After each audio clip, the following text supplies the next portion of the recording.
Welcome to the Belated Tech Channel's 56th edition and second year of the Space and Tech Rewind. We are reviewing the milestones that occurred on each day in the week of July 5th through July 11th in space exploration, science, and technology.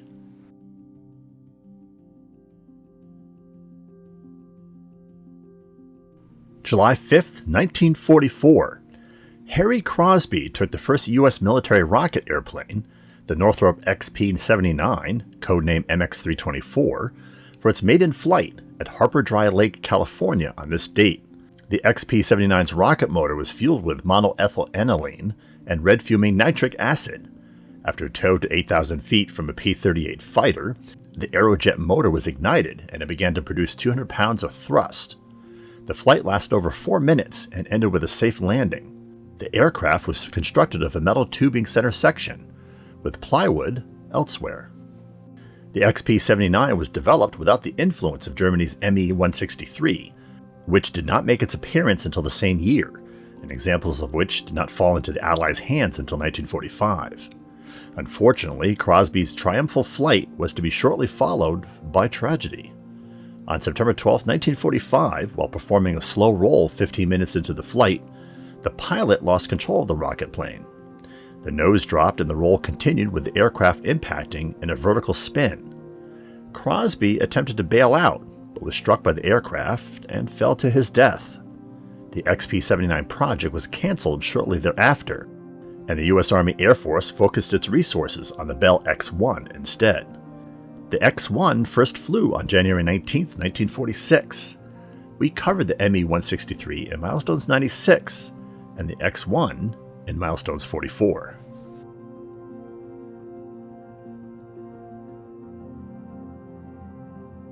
July 6, 1970. Preliminary design contracts for a space shuttle under the auspices of the Space Transportation System were awarded by NASA to two industrial teams, McDonnell Douglas and Martin Marietta, and North American Rockwell and General Dynamics, on this date. 2 years later to the day, North American Rockwell received NASA contract NAS 9-14000, valued at $2.6 billion, for development of the Space Shuttle orbiter. The contract included 2 operational shuttles, plus 1 shuttle to be used for structural testing, and 1 shuttle to be used for engine testing. The shuttle ultimately was a tactical success, but it was a strategic disaster for the U.S. space program. It took 5 years for North American Rockwell to flight test the first, and ultimately only, prototype, and 9 years to launch the first operational shuttle, the Columbia. By that time, the space station, orbital freighter, and interplanetary spacecraft had all been shelved, leaving only the shuttle as the sole operating component of the STS plan. The shuttle fleet was ultimately retired in 2011, leaving the United States without operational manned spacecraft for 9 years until the first flight of SpaceX's Dragon capsule, and without operational space infrastructure other than a share in the International Space Station. We covered the Space Shuttle and the Space Transportation System in Episode 30, and took an in-depth look at the STS plan in Episode 32.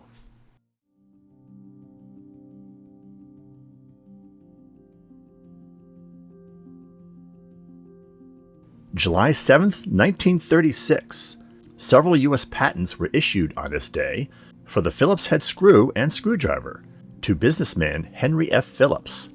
Phillips founded the Phillips Screw Company to license his patents. One of the first customers was General Motors for its Cadillac assembly lines in 1936. By 1940, 85% of U.S. screw manufacturers had purchased a license for the design. The importance of Phillips' crosshead screw design derived from its self-centering property, useful in automated production lines that use powered screwdrivers. Phillips's major contribution was in driving the crosshead concept forward to the point where it was adopted by screw makers and automobile companies. The actual inventor of the Phillips screw was John P. Thompson, who in 1932 patented an earlier version of the recessed cruciform screw, and in 1933 a screwdriver for it.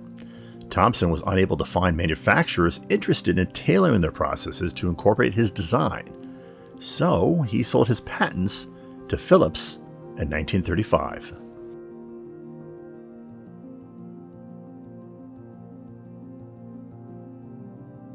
July 8, 2003. The Mars exploration rover Opportunity was launched on a Delta 7925H rocket from the Cape Canaveral Air Force Station's Launch Complex 17B on this date. The Opportunity lander alighted on Mars on January 25, 2004, 3 weeks after its twin lander Spirit touched down on the other side of the planet. With a planned 93-day duration of activity, Spirit actually operated for considerably longer until it got stuck in 2009. Opportunity was able to stay operational well past Spirit's mark until June 10, 2018. The rover maintained its power and key systems through continual recharging of its batteries using solar power and hibernating during events such as dust storms to save power. This careful operation allowed Opportunity to exceed its operating plan by 14 years and 46 days, 55 times its design lifespan. When Opportunity last contacted NASA, the rover had traveled a distance of 45 kilometers, or 28 miles.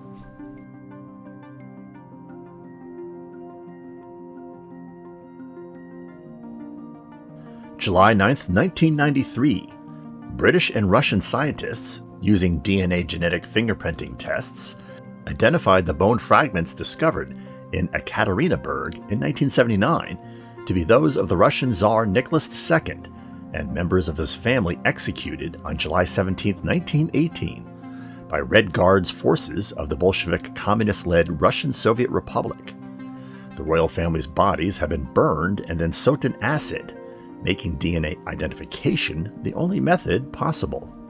Additional mitochondrial DNA testing was carried out 2 years later by the U.S. Armed Forces DNA Identification Laboratory. The lab confirmed the identification of the recovered remains as the Tsar, using sequence analysis and comparison of the profiles with DNA recovered from Georgy Romanov, the Tsar's younger brother, who had died in 1899 and was exhumed in 1994. They shared the same rare genetic partial mutation called heteroplasmy. Together with other physical and circumstantial data, this provided indisputable evidence for identification of the Tsar.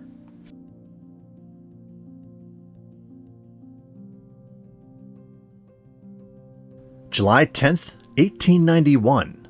The first concrete paved street in the world was built on this date.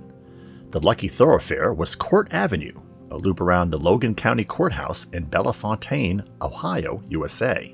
One George Bartholomew convinced the Bellefontaine City Council to try it, and he paved an 8-foot strip. The bond he posted guaranteed the pavement would last at least 5 years. The remainder of Court Avenue was paved with concrete 2 years later. Over 100 years later, a portion of the original pavement remains, but is only open to light traffic to preserve it. The remainder had been replaced by more modern paving materials. Interest in the use of concrete as paving material grew. On an April 20, 1909, construction of the world's first full mile of concrete road was begun in Detroit on Woodward Avenue. Roads up to that point, if they were paved at all, were built with brick, cobblestone, or a material called macadam, which was not more than stones sprayed with a tar to form some kind of wear-resistant surface. Unfortunately, brick and cobblestone were uneven and labor-intensive, while macadam didn't last long. Concrete was proven to be a long-lasting option, and concrete is still a popular paving material in the 21st century.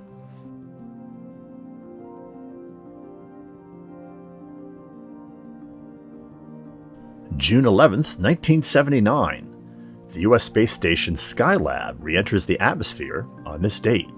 Skylab was essentially a feasibility study for the actual space station that would be built under the Space Transportation Plan mentioned earlier in this video. Thus, NASA showed little interest in boosting the station into a higher orbit when it was discovered that the station would deorbit well before the shuttle Columbia would be ready for its first launch, and little appetite for funding another Apollo mission to act in Columbia's stead. The media went into a frenzy over the event, and debris rained over a large swath of Australia. There was no damage and no injuries, but the publicity made NASA hypersensitive in ensuring that future heavy spacecraft were deorbited in a controlled manner. We covered Skylab and the Apollo orbital missions launched to service the space station in Milestones 94 and Episode 32.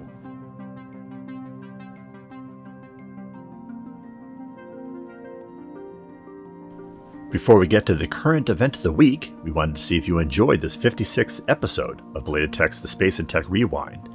If so, click that like button. Did you agree with our choices, or are there other events that were better?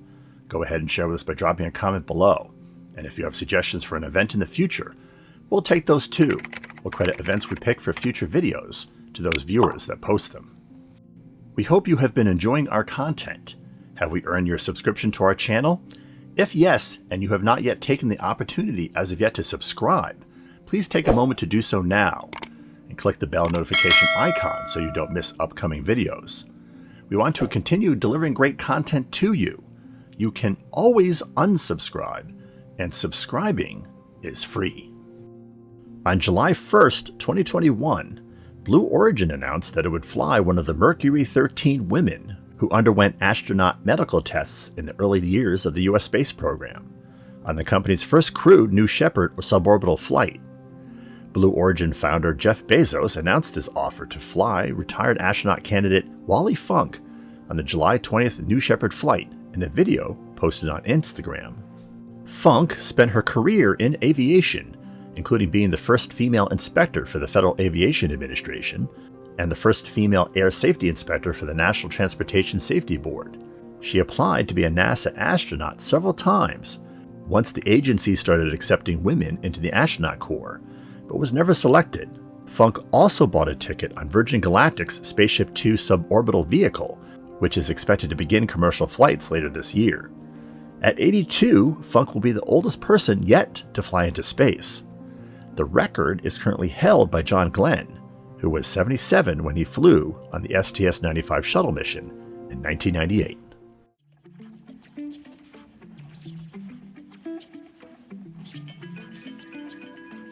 Links to some of our most recent episodes can be found in the description section below. You can peruse our entire 250 plus video library by looking at our playlists, which conveniently sort videos by subject. We announce all new videos on our microblogging accounts, as well as in the community feed for this channel. Want to know how to navigate our channel content? We refer to RetroTech and innovation documentary segments as episodes. Coverage of current events in space exploration, science, and technology are labeled as shorts. Space and tech history are documented in an anthology called Milestones. And gameplay recordings can be discovered on the Belated Tech gaming channel in videos called walkthroughs and side missions. Stay connected by occasionally checking our Instagram feed and Minds page, where we post content from our upcoming episodes and from episodes past that you may have missed, and where we cover current news and events related to channel content. Thanks for watching.